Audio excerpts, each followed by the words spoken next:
Hello everyone, welcome to my channel. तो आज की इस वीडियो में मैं आप लोगों को क्लास 8 साइंस के 20 ऑब्जेक्टिव क्वेश्चन करवाने वाला हूं। तो जो स्टूडेंट हमारे चैनल पे पहली बार विजिट किए हों वो चैनल को सब्सक्राइब कर बेल आइकन को प्रेस कर लें ताकि आपको आने वाले वीडियो का नोटिफिकेशन सबसे पहले मिल पाए। और यदि आप लोग 20 में से कितने प्रश्न का जवाब देते हैं तो प्लीज़ कमेंट बॉक्स में कमेंट करके ज़रूर बताएँ।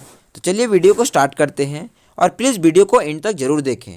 आज की वीडियो का पहला प्रश्न है, सजीव में आनुवांशिक गुणों का वाहक है। सजीव में आनुवांशिक गुणों का वाहक है। तो इसका पहला ऑप्शन है माइटोकॉन्ड्रिया, दूसरा ऑप्शन है कोशिका द्रव, तीसरा ऑप्शन है जीन और चौथा ऑप्शन है प्लाज्मा झिल्ली। तो इसका राइट आंसर है ऑप्शन नंबर 3, जीन। नेक्स्ट प्रश्न है क्वेश्चन नंबर 2, इनमें से कौन ठंडे जल के साथ तेजी से प्रतिक्रिया करती है। इनमें से कौन ठंडे जल के साथ तेजी से प्रतिक्रिया करती है। तो इसका पहला ऑप्शन है कार्बन, दूसरा ऑप्शन है सोडियम, तीसरा ऑप्शन है मैग्नीशियम और चौथा ऑप्शन है सल्फर। तो इसका राइट आंसर है option number B, sodium. Next प्रश्न है क्वेश्चन नंबर 3, सूक्ष्म जीव पाए जाते हैं। सूक्ष्म जीव पाए जाते हैं। तो इसका पहला ऑप्शन है मिट्टी, दूसरा ऑप्शन है जल, तीसरा ऑप्शन है वायु और चौथा ऑप्शन है इनमें से सभी। तो इसका राइट आंसर हो जाएगा ऑप्शन नंबर 4, इनमें से सभी। नेक्स्ट प्रश्न है क्वेश्चन नंबर 4, नाइट्रोजन का वायुमंडल से मिट्टी, पौधे तथा जंतु में परिवहन की संपूर्ण प्रक्रिया को कहते हैं। नाइट्रोजन का वायुमंडल से मिट्टी, पौधे तथा जंतु में परिवहन की संपूर्ण प्रक्रिया को कहते हैं। तो इसका पहला ऑप्शन नाइट्रोजन स्थिरीकरण, दूसरा ऑप्शन नाइट्रोजन चक्र, तीसरा ऑप्शन है नाइट्रीकरण और चौथा ऑप्शन है अमोनीकरण। तो इसका राइट आंसर हो जाएगा ऑप्शन नंबर 2, नाइट्रोजन चक्र। नेक्स्ट प्रश्न है क्वेश्चन नंबर 5, विद्युत धारा की सहायता से किसी धातु के सतह पर इच्छित धातु की परत निक्षेपित करने की प्रक्रिया को क्या कहते हैं। विद्युत धारा की सहायता से किसी धातु के सतह पर इच्छित धातु की परत निक्षेपित करने की प्रक्रिया को क्या कहते हैं। तो इसका पहला ऑप्शन है विद्युतदर्शी, दूसरा ऑप्शन है विक्षेपण, तीसरा ऑप्शन है विद्युत लेपन और चौथा ऑप्शन है विद्युत बल। तो इसका राइट आंसर है ऑप्शन नंबर 3, विद्युत लेपन। नेक्स्ट प्रश्न है क्वेश्चन नंबर 6, जन्म लेने वाले शिशु के लिंग निर्धारण के लिए जिम्मेदार कोशिका की संरचना को क्या कहते हैं। जन्म लेने वाले शिशु के लिंग निर्धारण के लिए जिम्मेदार कोशिका की संरचना को क्या कहते हैं। उसका पहला ऑप्शन है कोशिका द्रव, दूसरा ऑप्शन है केंद्रक, तीसरा ऑप्शन है प्लाज्मा झिल्ली और चौथा ऑप्शन है गुणसूत्र। तो इसका राइट आंसर है ऑप्शन नंबर 4, गुणसूत्र। नेक्स्ट प्रश्न है क्वेश्चन नंबर 7, ऊपर दिए गए चित्र में एक ईंट को 3 विभिन्न तरह से टेबल पर रखा गया है। ईंट द्वारा टेबल पर लगाया गया दाब होगा। तो इसका पहला ऑप्शन है ए की स्थिति में सबसे अधिक, दूसरा ऑप्शन है बी की स्थिति में सबसे अधिक, तीसरा ऑप्शन है सी की स्थिति में सबसे अधिक और चौथा ऑप्शन है तीनों स्थितियों में बराबर। तो इसका राइट आंसर हो जाएगा ऑप्शन नंबर 1, ए की स्थिति में सबसे अधिक।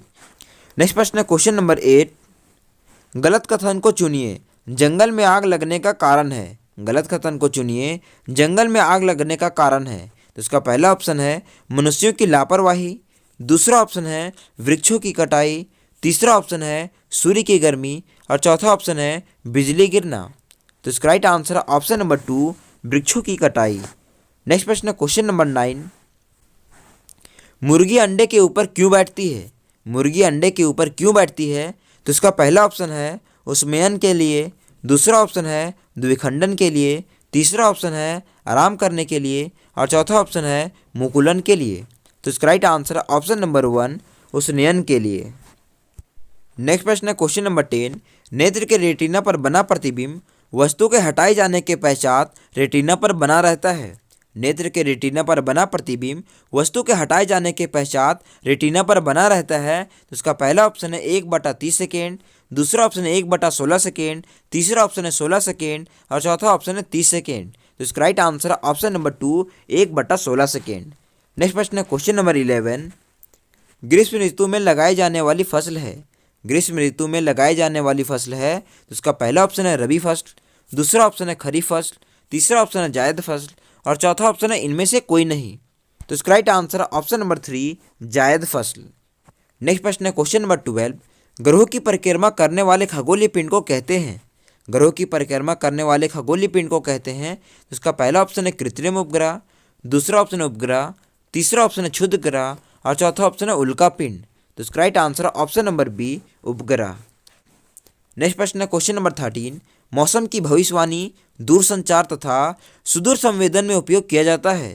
मौसम की भविष्यवाणी दूरसंचार तथा सुदूर संवेदन में उपयोग किया जाता है। इसका पहला ऑप्शन है ग्रह का, दूसरा ऑप्शन है तारा का, तीसरा ऑप्शन है कृत्रिम उपग्रह का और चौथा ऑप्शन है उपग्रह का। तो इसका राइट आंसर है ऑप्शन नंबर 3 कृत्रिम उपग्रह का। नेक्स्ट प्रश्न है क्वेश्चन नंबर 14। चिकने सतहों की अपेक्षा घर्षण रुखड़े सतहों पर, चिकने सतहों की अपेक्षा घर्षण रुखड़े सतहों पर, तो उसका पहला ऑप्शन है कम होता है, दूसरा ऑप्शन है अधिक होता है, तीसरा ऑप्शन है बराबर रहता है और चौथा ऑप्शन है कोई फर्क नहीं पड़ता। तो इसका राइट आंसर है ऑप्शन नंबर बी अधिक होता है। नेक्स्ट प्रश्न है क्वेश्चन नंबर 15। पदार्थ जो प्राकृतिक प्रक्रिया जैसे जीवाणु द्वारा अपघटित हो जाता है कहलाता है। पदार्थ जो प्राकृतिक प्रक्रिया जैसे जीवाणु द्वारा अपघटित हो जाता है कहलाता है। तो उसका पहला ऑप्शन है जैव निम्नीकरणीय, दूसरा ऑप्शन है जैव अनिम्नीकरणीय और तीसरा ऑप्शन है संश्लेषित रेशा और चौथा ऑप्शन है अपघटक। तो इसका राइट आंसर है ऑप्शन नंबर 1 जैव निम्नीकरणीय। नेक्स्ट प्रश्न है क्वेश्चन नंबर 16। हमें कोई ध्वनि सुनाई देती है, इसका कारण है। हमें कोई ध्वनि सुनाई देती है, इसका कारण है। उसका पहला ऑप्शन है परावर्तन, दूसरा ऑप्शन है घर्षण, तीसरा ऑप्शन है कंपन और चौथा ऑप्शन है प्रकाश। तो इसका राइट आंसर ऑप्शन नंबर 3 कंपन। प्रश्न है क्वेश्चन नंबर 17। विद्यालयों या भवनों के ऊपर त्रिशूल आकार की धातु की पट्टी लगाई जाती है। विद्यालयों या भवनों के ऊपर त्रिशूल आकार की धातु की पट्टी लगाई जाती है। जिसका पहला ऑप्शन है सुंदरता के लिए, दूसरा ऑप्शन है विद्युत विसर्जन से बचने के लिए, तीसरा ऑप्शन है मजबूती के लिए और चौथा ऑप्शन है प्रकाश अवशोषित करने के लिए। तो इसका राइट आंसर है ऑप्शन नंबर बी विद्युत विसर्जन से बचने के लिए। नेक्स्ट प्रश्न है क्वेश्चन नंबर 18। जल को प्रदूषित करने वाले पदार्थ कहलाते हैं। जल को प्रदूषित करने वाले पदार्थ कहलाते हैं। तो इसका पहला ऑप्शन है चूसक, दूसरा ऑप्शन है चूर्ण, तीसरा ऑप्शन है प्रसूचक और चौथा ऑप्शन है प्रदूषक। तो इसका राइट आंसर है ऑप्शन नंबर 4 प्रदूषक। नेक्स्ट प्रश्न है क्वेश्चन नंबर 19। वनोन्मूलन का स्थायी हल क्या है।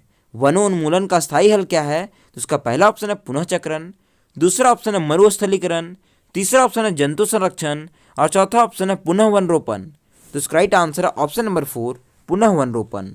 नेक्स्ट प्रश्न और इस वीडियो का अंतिम प्रश्न क्वेश्चन नंबर 20। वाहनों के लिए सबसे कम प्रदूषक ईंधन है। वाहनों के लिए सबसे कम प्रदूषक ईंधन है। उसका पहला ऑप्शन है पेट्रोल, दूसरा ऑप्शन है डीजल, तीसरा ऑप्शन है सीएनजी और चौथा ऑप्शन है कोयला। तो इसका राइट आंसर है ऑप्शन नंबर 3 सीएनजी। गाइज आप लोग 20 में से कितने प्रश्न का जवाब दिए प्लीज़ कमेंट बॉक्स में कमेंट करके जरूर बताएं और वीडियो पसंद आई हो तो प्लीज़ वीडियो को लाइक कर दें। धन्यवाद।